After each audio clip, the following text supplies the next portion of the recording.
ساعات وانا بتفرج على التيك توك ممكن الجهاز يعمل تحديث تلقائي، او اطلع بالبرنامج وادخل تاني بيبقى فيه فيديو عايز اتفرج عليه، بس للاسف الصفحه بتكون عملت تحديث. مفيش بقى طريقه اعرف منها اخر فيديوهات انا اتفرجت عليها.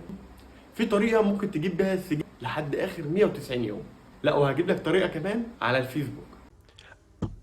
اول حاجه بقى ندخل على برنامج التيك توك، وتجيب علامه البحث اللي فوق ديت، ما جاتش، ونجيب الكيبورد نختار النقطة دي وندوس بحث، ومنها بقى نروح دايسين على عرض سجل المشاهدات الخاص بك. ده جاب لنا كده، انا طبعا مسحهم.